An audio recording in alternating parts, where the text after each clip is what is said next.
Hi friends, Shayla here. So I am here to talk to you about some of my favorite romance novels.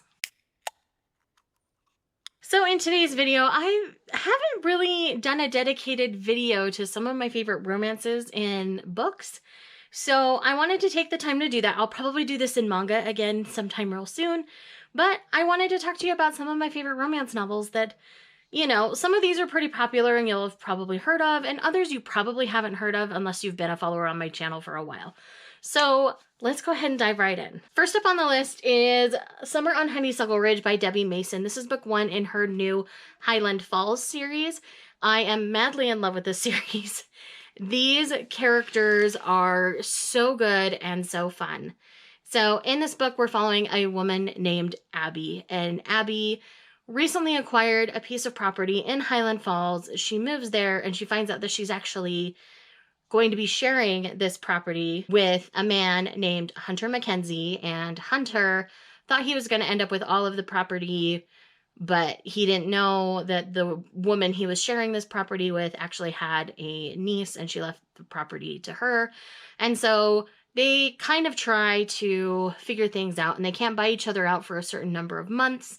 And so it's their romance. It is really well done, really well architected.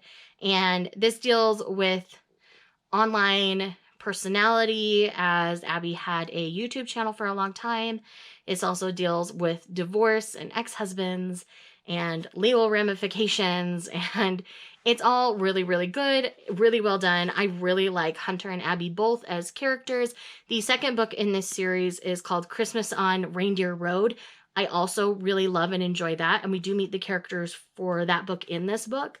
So they're definitely all going to be interconnected at least a little bit, and it all does take place in the small town of Highland Falls. I highly recommend checking out the series, and it's just got the first 2 books because Christmas on Reindeer Road comes out later this month.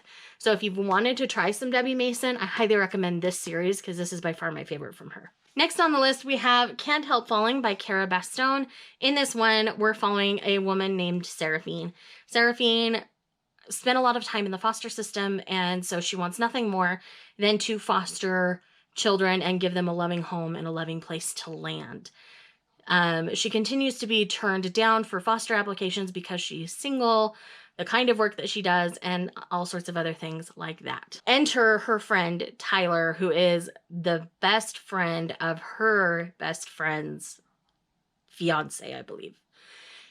And Tyler's interested in Seraphine, asks her out, and Seraphine basically dresses him down and calls him a waste of space, essentially. On the heels of this, Tyler finds out that his half-sister's mom has taken off, and his half-sister's been living on her own for a long time. So he ends up bringing this half-sister home and trying to give her a place to land and to basically raise her. And it's about Seraphine and Tyler coming together to help raise her, as well as getting over their initial expectations and impressions of each other. It's really well done. She centers very much on like auras and energy and stuff. And so the sexual scenes within this are very interesting and very unique to me, which made this romance stand out. And I think about it a lot. And I'm definitely going to be, I haven't read the first book in this series, but I plan on reading that with my friend Lindsay here soon. But I do recommend checking out this book in particular, Can't Help Falling by Cara Bastone. This is for my darker, more taboo friends, and that is For His Pleasure by Shelley Bell. This is a very heavy BDSM romance, and it's about 2 people who have been in the lifestyle for a long period of time. So we have Cash. Cash has been in jail for a really, really long time. He could never resist a woman in need. So he shows up to to meet his parole officer, and his parole officer happens to be the beautiful and lovely Dreama. Dreama, about a year before this point, had a very traumatic accident and lost a lot of the, she basically has nerve damage from what happened. She was basically, half of her body was beaten with a baseball bat. She was mistaken for somebody else that was a target in one of the previous novels.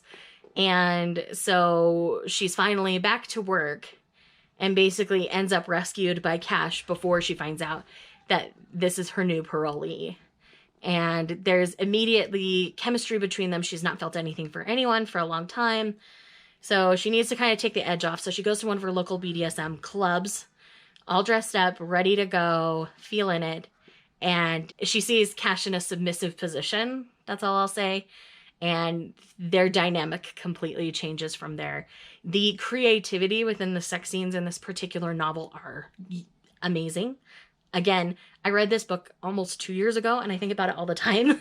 So this is one I definitely recommend checking out the whole series. It's a trilogy. I believe they're called the Forbidden Lovers novels. I've read all 3. This one was by far my favorite because I felt it was the most unique.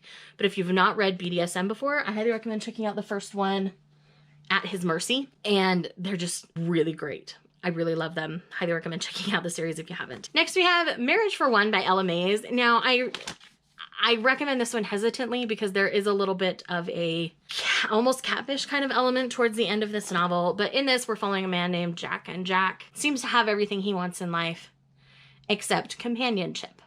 And he finds out about a woman named Rose. Rose is on the verge of losing everything she's wanted in her entire life.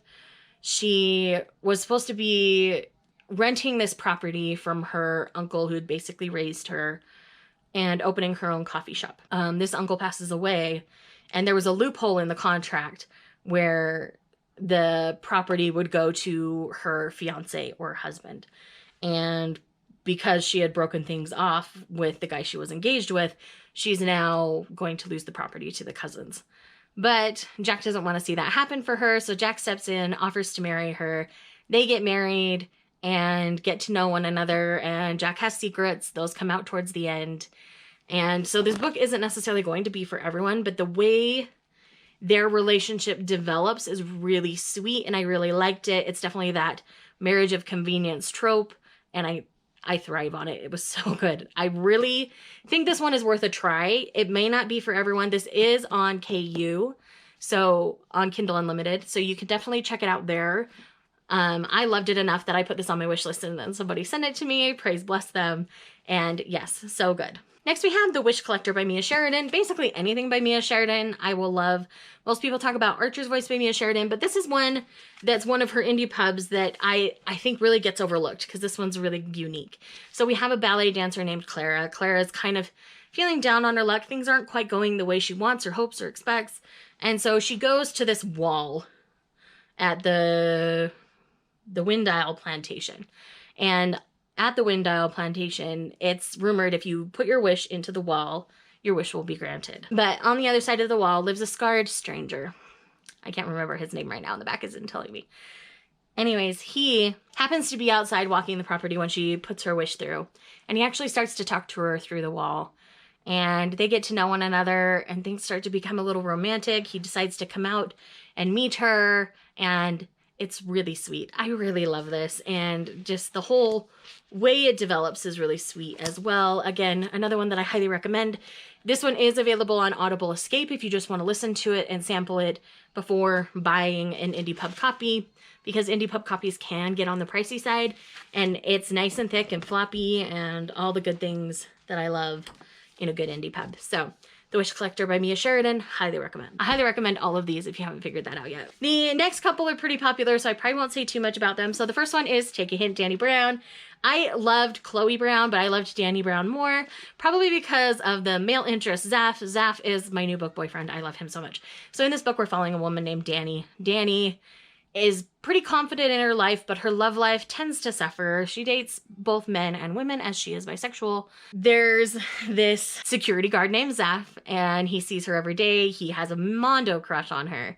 And they do a fire drill at the school. Everybody's out except Danny. Zaf goes in to rescue her. Basically, Princess carries her out of the building, and it goes viral. And so they use this opportunity to help Zaf promote his charity that he works for. He was a former rugby player, and it's so good. It says a lot, and I love this. Talia Hibbert's a genius. If you guys have not read Talia Hibbert before, I definitely recommend checking out Talia Hibbert as an author, but I loved Take a Hint, Danny Brown so much. Definitely pick this one up. Next, we have The Right Swipe by Alicia Rye. This is one that I buddy read with some friends last year. In this one, we have a woman named Rhiannon who created a Tinder-style dating app where you basically say if you're looking for like a hookup or a relationship or you know, wanting to get married, like the kind of relationship you're looking for. She basically has a one-night stand via her own app. They hit it off, chemistry went really well, and the guy, Samson, inadvertently ghosts her and stops talking to her, and they end up reacquainted because he is doing promo for one of the rival dating websites, and they end up partnering up and having to do some promotion together. Things rekindle. It's amazing. I love this. Another great author, Alicia Rise. Great. All of her stuff is really steamy.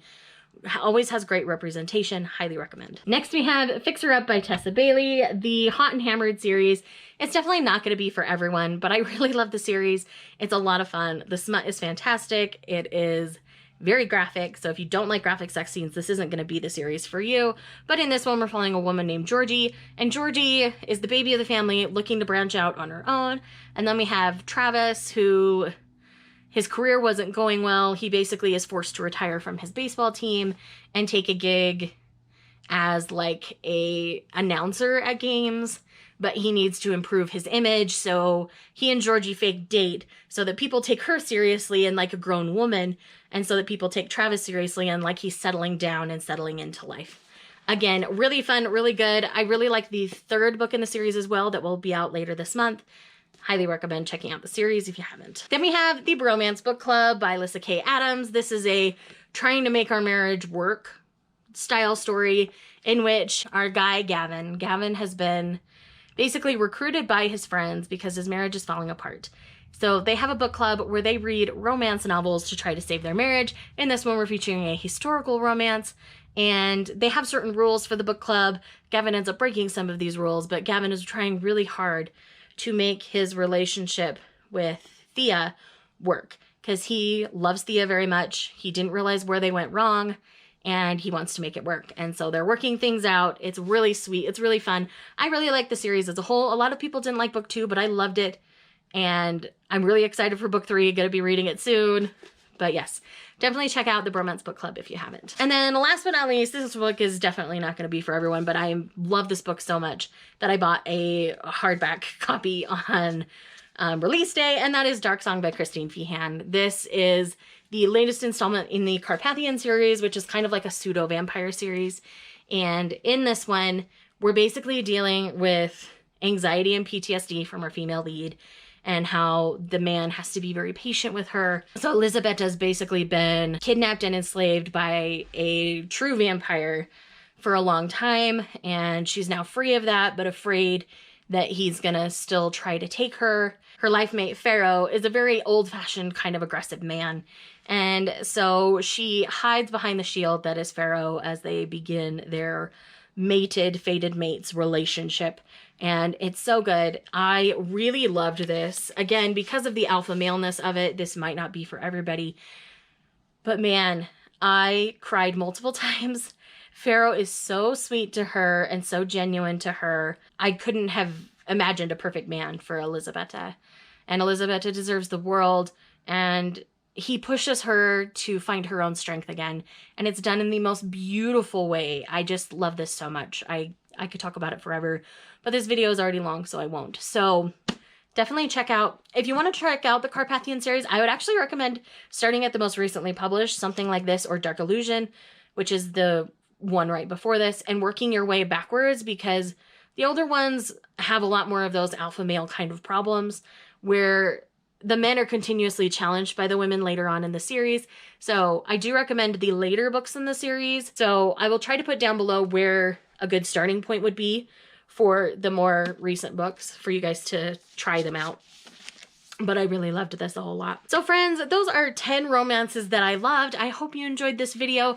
Let me know in the comments down below some of your favorite romances, and if I haven't read them, I will most likely check them out because I always love getting recommendations. So thank you guys for watching, and I will see you in the next one. Bye.